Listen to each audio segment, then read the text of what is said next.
उपदेशा। जैसे उन्होंने देखा कि बाल सफेद हो गए हैं तो सीधे गुरुदेव के पास पहुंचे और गुरुदेव से प्रार्थना की। बोले गुरुदेव अब राम को राजगद्दी पर बिठा दो, अब राम का राज्य तिलक कर दो। और भैया दशरथ जी हमेशा शीशा देखते हैं। दो तरह के लोग होते हैं, एक तो स्वयं शीशा देखते हैं और एक दूसरे को शीशा दिखाते हैं।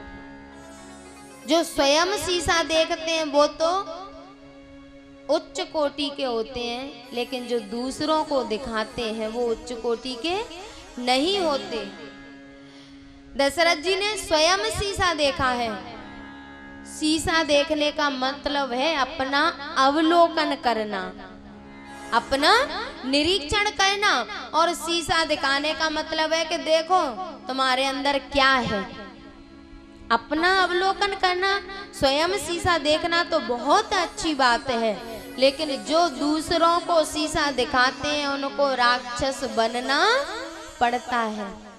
भगवान शंकर के दो पार्षदों ने नारद जी को शीशा दिखाया था। कहा कि देख तो लो कि तुम्हारी शकल विवालायक है भी या नहीं। तो उनको रावण और कुंभकर्ण बनना पड़ा, लेकिन दशरथ जी स्वयं शीशा देखते हैं। भैया गुरुदेव से जाके प्रार्थना की तो गुरुदेव ने कहा कि ठीक है कल ही कर देते हैं राज्य तिलक। दशरथ जी ने कहा कि कल नहीं गुरुदेव, अभी मुहूर्त देख लो और जो अच्छा मुहूर्त हो उसमें करेंगे। गुरुदेव ने कहा दशरथ अभी कर दो तुरंत। और जिस समय हम परमात्मा के समर्पित होते हैं वह मुहूर्त अपने आप में शुभ हो जाता है। हम हमेशा सोचते हैं कि किसी अच्छे मुहूर्त में गुरु के परमात्मा के समर्पित होंगे, लेकिन जिस समय पे हम उनके समर्पित होते हैं वो समय अपने आप में मुहूर्त होता है। गुरुदेव ने कहा कि अभी कर दो नहीं तो गड़बड़ हो जाएगी, लेकिन दशरथ जी ने बात नहीं मानी। बोले अभी नहीं कल कर देंगे। बेग विलंबो न करिए नृप, जल्दी करो देर मत करो राजन। बेग विलंबो न करिए नृप, साजिए सबोए समाज।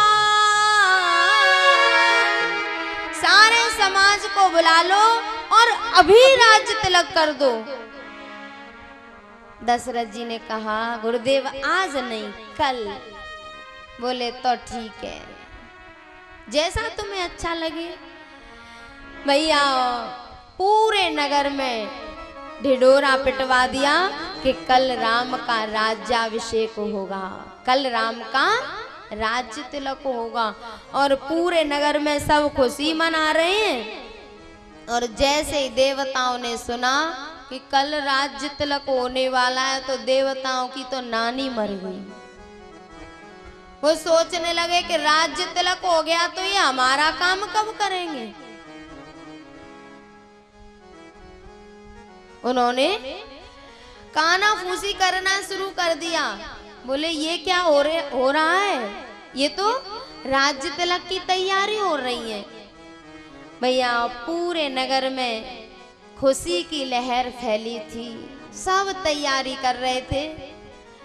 और देवताओं ने सरस्वती मैया से प्रार्थना की।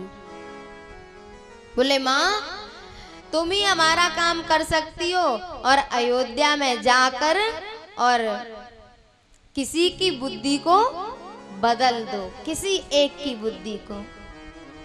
सरस्वती मैया आई तो देखा कि अयोध्या में कोई नकारात्मक नहीं था, सब सकारात्मक थे। अब वो ढूंढती फिर रही है सरस्वती मैया की किसकी बुद्धि को फेरूं, क्योंकि जो पॉजिटिव होते हैं, जो सकारात्मक होते हैं, उनकी बुद्धि को भ्रमित करना इतनी आसान नहीं है। घूमती फिर रही है, उन्होंने देखा कि मंत्रा काम की चीज है, ये मेरा काम कर सकती है, और मंत्रा की बुद्धि को फेर के सरस्वती मैया अपना काम कर गई। मंत्रा निकली तो देखा कि अयोध्या में ये क्या हो रहा है, काहे की तैयारी हो रही है। उसने किसी से पूछा कि भैया ये क्या हो रहा है। उन्होंने कहा तुझे पता नहीं मंथरा। बोले नहीं तो। बोले कल राज्याभिषेक होगा। बोले किसका। बोले राम का। और जैसे ही उसने सुना कि कल राम का राज्याभिषेक होगा तो उसकी तो हालत खराब हो गई। और भैया मंथरा बुद्धि है, मंथरा किसी एक व्यक्ति का नाम नहीं है, मंथरा है बुद्धि। और जो बुद्धि किसी की खुशी को सहन न कर पाए, किसी की खुशी की बात सुनकर, किसी की खुशी को देखकर जहां पर आग लग जाए, वो सब मंथरा है। चाहे वो नारी हो चाहे पुरुष, वो सब मंथरा है जो किसी दूसरे की खुशी को सहन नहीं कर पाए। सीधी कैकेयी के पास पहुंची